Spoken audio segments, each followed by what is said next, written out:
Thousands gathered at a Houston church today for the funeral of Sheriff's Deputy Darren Goforth, who was gunned down last week while pumping gas at a Houston area convenience store. Governor Greg Abbott asked officers on patrol around the state today to flash their vehicle lights for 1 minute as the memorial services began this morning, kind of bringing everybody together for that moment. So law enforcement across the Brazos Valley, of course, observed this moment of silence as well as the flashing lights. The funeral service was held at the Second Baptist Church, which is one of Houston's largest churches, and that ceremony included a 21-gun salute, a procession with a riderless horse, and a police helicopter flyover.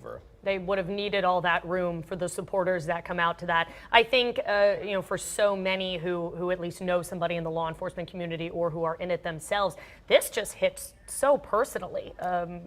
And there were so many people from across the state of Texas, right, other states that came in for the funeral. There was also the funeral for an Abilene police officer today who also lost his life off duty, but that one's being investigated as something suspicious. So a lot of attention today, and appropriately so, on law enforcement officers, those who fallen, and also those who are still doing their job protecting us every single day. And it has been awesome seeing on Facebook and social media and everywhere else all of the support that law enforcement's getting. So our hats off to you, and thank you for all that you do. Back in the blue. Back in the blue. Hey, after the Supreme Court decided to legalize same-sex marriage, a county clerk in Kentucky refused to issue any marriage licenses, same-sex or otherwise, citing her Christian beliefs and her opposition to same-sex marriage. Now, because of all that, she's in jail. This is such an unprecedented case, and here's what happened. If you haven't heard this already, County Clerk Kim Davis was put in jail yesterday by a federal judge in Kentucky because she was refusing to order and issue out those same-sex marriage licenses. Her husband has told the media that Davis will stay in jail for as long as it takes. As long as it takes for what to happen? But hey, at this time, her office remains open. They're granting same-sex licenses as of this morning. They've got the deputy clerks out there issuing those licenses in Davis's place.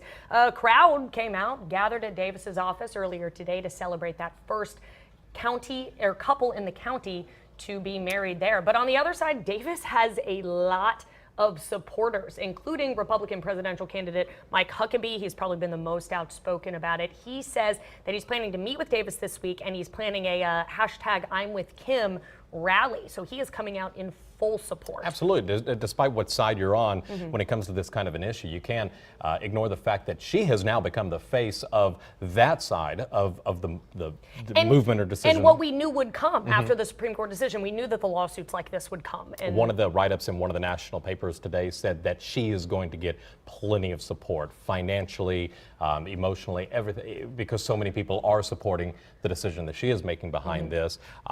The other twist in this, that it's going to be a big problem, even though they are issuing some of the same-sex marriage licenses today, they're using the stamp with her name on it, and her attorney has said, you know what, those may not be valid because it's got her signature, but it is with her distinct name that she's not approving. Without her consent. Not going away anytime soon. So that's going to be a we're going to be hearing about Kim Davis for a long time. Absolutely. Another guy we're hearing a lot about, Donald Trump. He's been enjoying the top spot in many political polls lately, but he may have actually hit a roadblock last night when he was doing a radio interview and he was asked about foreign policy. So Trump said on the show that he is prepared to be the next commander-in-chief, and then he had something to say when asked about foreign policy, and then he was questioned about terrorist group leaders. Yep, you just got to hear it.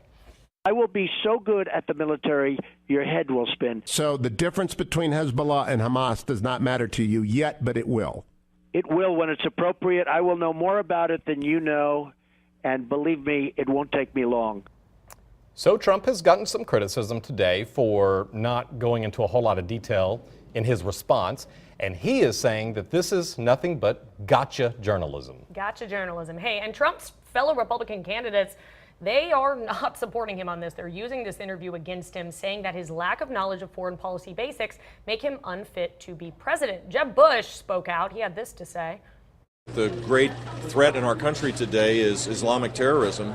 He ought to know who the players are, for sure. And I'm sure he'll bone up on this now. But this is not a flippant thing. This is a serious deal. Here's one of the twists in this. Hugh Hewitt, who was the guy who was doing the radio interview, he's actually going to be one of the moderators in the next presidential debate. Uh-oh, another touchy relationship between Trump and Just like possibly Megyn, one of the Megyn moderators. Kelly from Fox News. Yep. That'll be another interesting debate. They always are when Trump is involved, that is for sure. The campaign announced today that he will actually be giving a speech about national security the night before that debate aboard the USS Iowa.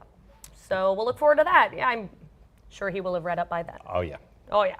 Hey, Apple, some big announcements coming up next Wednesday, but their best surprises may already have been ruined by some leaks and some rumors going around. This always happens every time. The three biggest rumors right now are that Apple's going to be showing off some upgraded versions of the iPhone 6. They're going to introduce a new Apple TV product, and then they may be launching something called the large iPad Pro. Christmas present. Hey, some new iPhone additions could include a pressure-sensitive screen which adds gesture options, a new rose gold color, that's trendy, a stronger aluminum shell, always appreciated, and an improved 4K camera. The new Apple TV may include a Siri control, allowing you to control TV, music, and games with voice commands. A large iPad Pro may be nearly 13 inches, which is as large as a laptop screen, and the iPad may also have an ultra-high resolution display, Touch ID, stylus, and USB port. You know, these are, I think, enhancements to products that are already out there, but not a new product that's a new gizmo that's going to change the way we do what we already do. Yeah, I agree. The iPad's going to be a little bit bigger and your selfies will look a little bit clearer. But besides And that, good for that. But you know what? Bring it on. I love it all. I'm an Apple girl. I'll buy the products. I'm a Samsung You're a guy. Samsung I guy? am, absolutely. This is not going to Google work all the out. way. Hey, Apple has a big history of big announcements being leaked ahead of time. Like I said, this is not the first time this has happened. There are a lot of websites that devote themselves. They are dedicated to leaking this Apple information, these rumors, and these sneak photos. So somebody out there, somebody in the We'll factories. see if they're right. We'll see. All right. Hey, we still have a lot more to come, including it is Friday, Free Music Friday. We're going to introduce one of the bands that are going to be performing out in downtown Bryan for First Friday tonight. We'll do that right after.